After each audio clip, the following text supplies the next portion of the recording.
Leo, tignan natin kung ano yung mensahe para sa'yo ngayong March 2026. Keep in mind po na ito ay general reading lamang kaya hindi lahat makaka-resonate. Pakilawakan po ang isipan.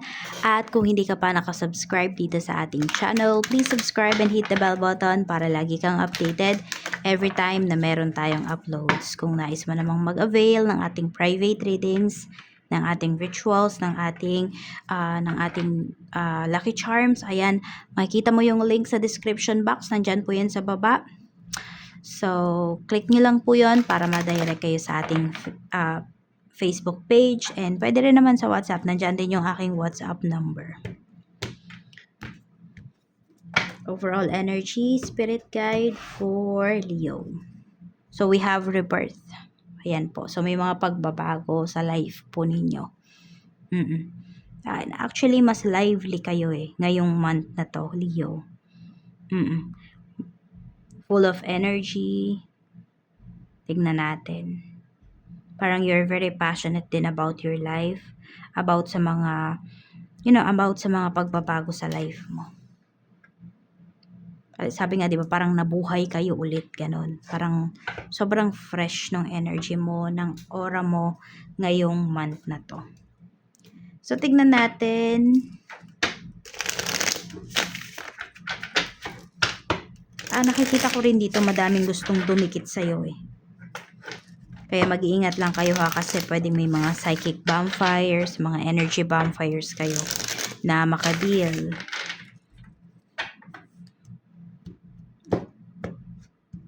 Sabihin natin, mga problemadong tao, pwedeng maraming lumapit sa inyo. Not just financially. Even emotionally, ganyan. So, tignan natin kamusta yung emotional health mo. We have Knight of Pentacles. Medyo nag-iisip-isip ka rito Hindi ko alam kung naboboard ka ba or parang may emptiness ka kasi din na nafe-feel at the same time. So, pwedeng depende yan sa mga nangyayari sa life mo. Pero ito yung nararamdaman mo. Ayun, more on, hindi ka satisfied. May ganyan. So, yan po yung nararamdaman mo. Unsatisfied ka sa mga ganap sa life mo. Kaya, meron kang gustong baguhin. So, physical health mo naman, kamusta? We have Page of Cups.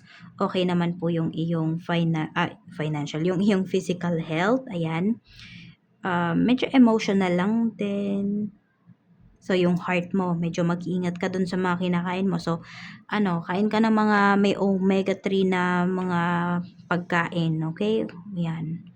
Or meron ba may goiter sa inyo?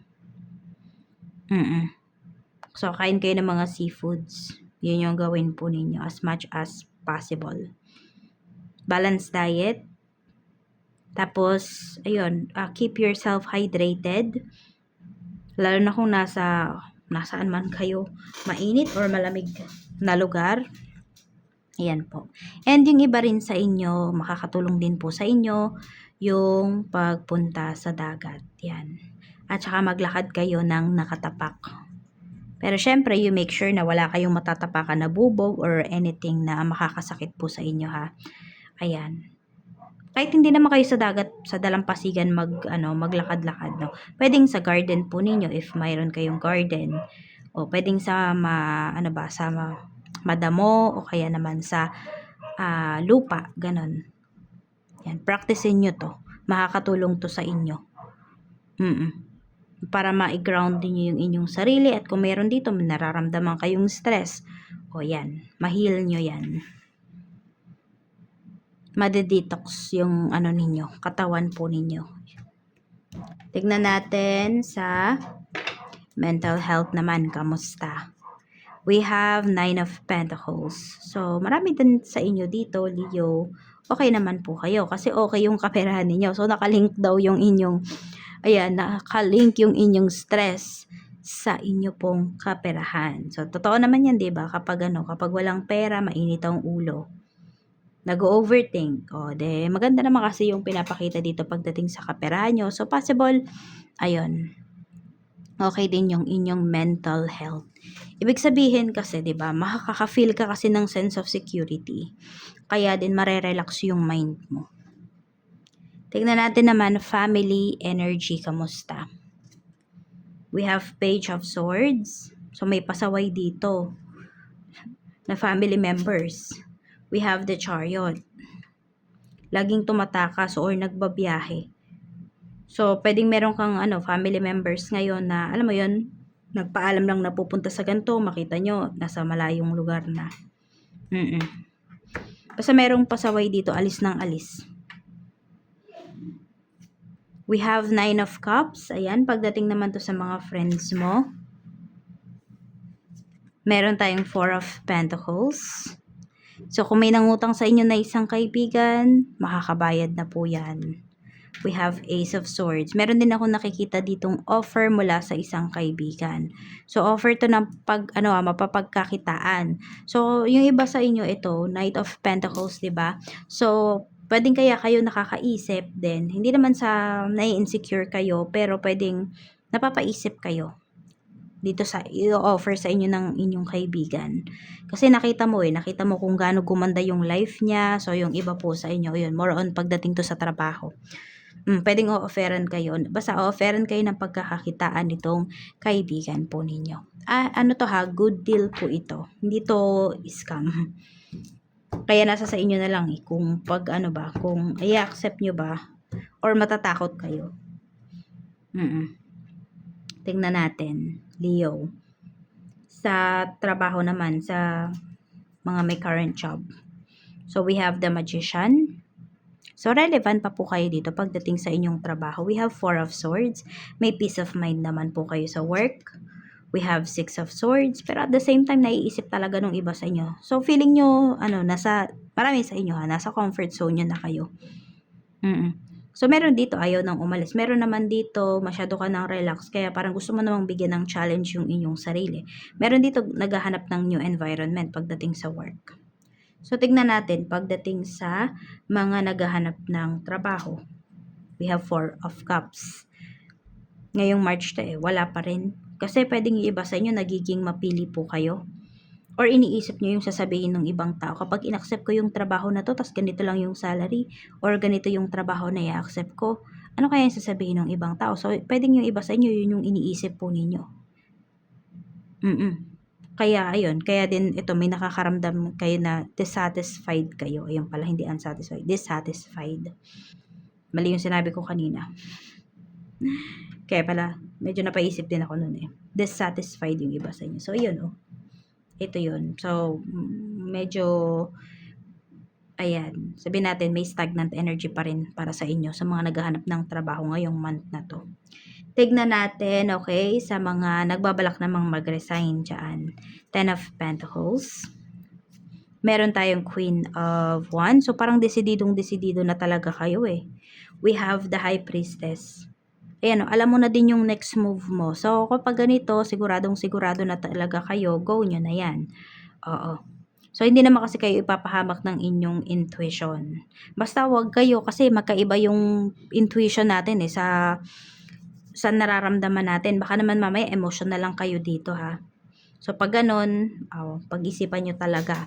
Pero kung talagang 100% buo na yung inyong isipan, tapos ayan pa, sumasabay pa yung inyong intuition, so go nyo na po yan. So, kung may offer naman na sa inyo, ayan. Sige, kahit may current job pa kayo, may offer sa inyo rito, dapat mo bang i-accept? Yes.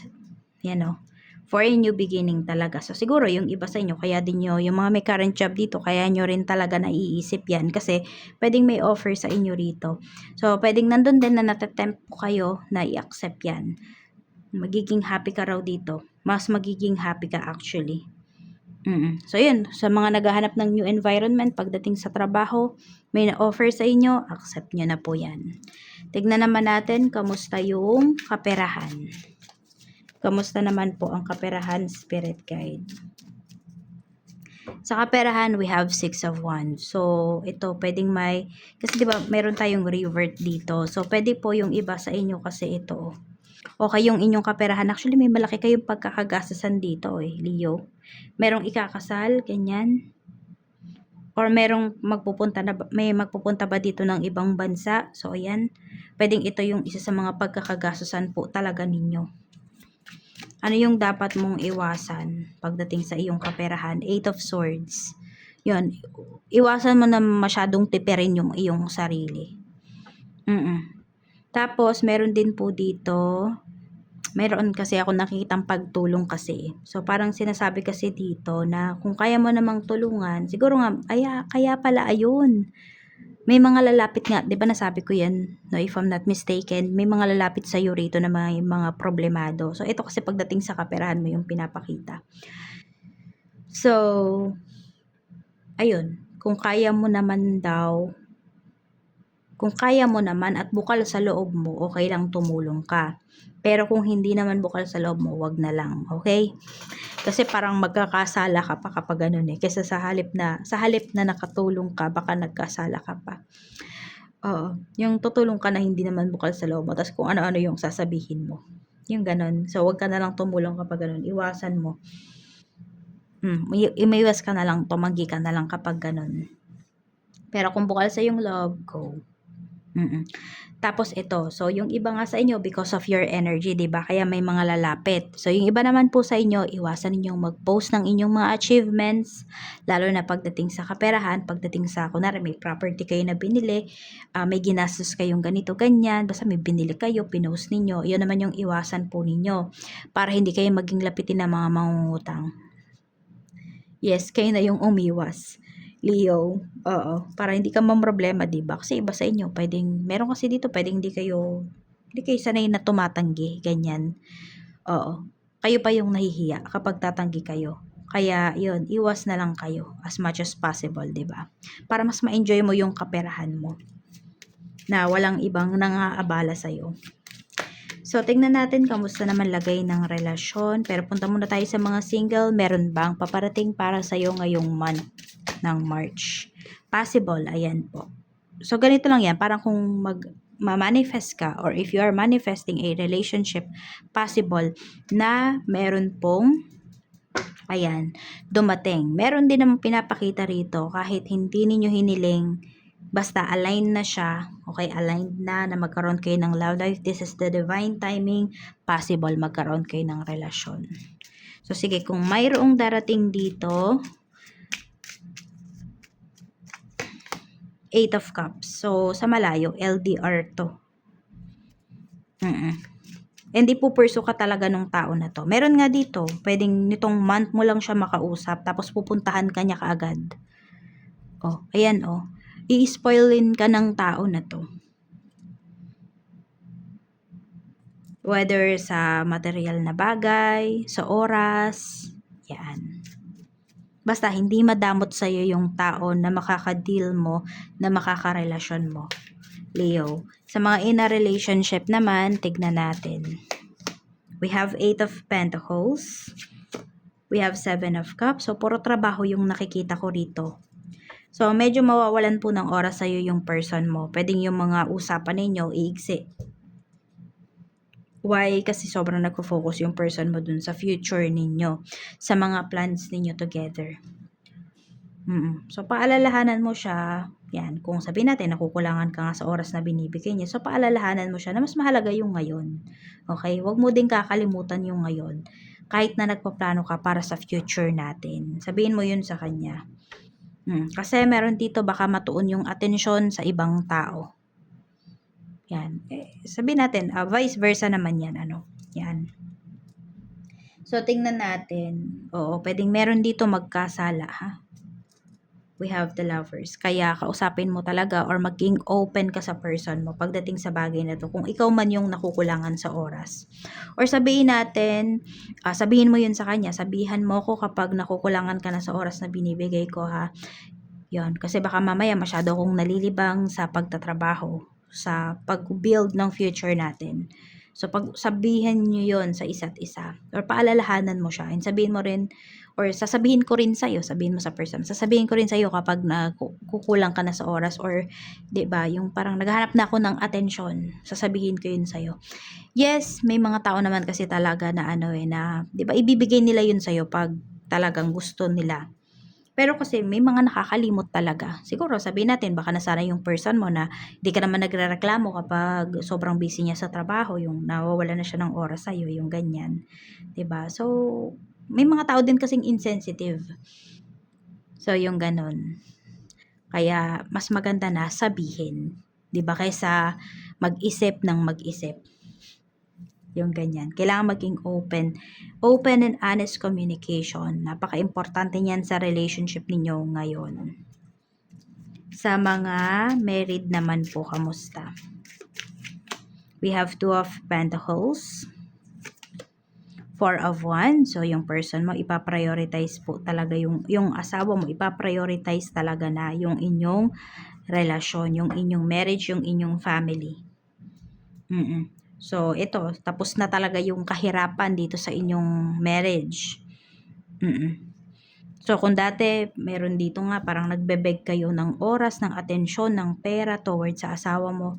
Ngayon, hindi. Siya mismo yung lalapit sa inyo. Siya mismo yung makikiusap, siya mismo yung makikipag-ayos. And pang matagalan na ito, mas matatag na to na relationship, yun yung pinapakita. Tignan natin, ano pa yung mensahe for Leo. Ano pa po yung mensahe natin for Leo? We have Cupid's arrow. Diba? Sabi dito, have faith. Love is coming. Love is here. Kaya nga sabi ko, diba, yung dito sa mga in a relationship, may yung nagbi-build ng future, binibuild or inumpisa na ng person mo yung future ninyo. Pero baka nakakalimutan niya yung ngayon. So, ayan po, no? Ngayon naman, ayan, yung asawa mo, talagang mag-e-effort to para magkaayos kayo, maging okay kayo, at ipa-prioritize na po kayo.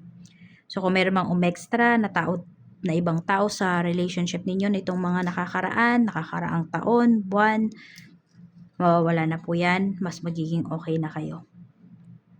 So, sa mga single naman, ipag-pray nyo po na yung taong paparating talaga sa inyo is siya na talaga. Kasi nakikita ko talaga dito, ayan, napakataas ng chance na siya na talaga.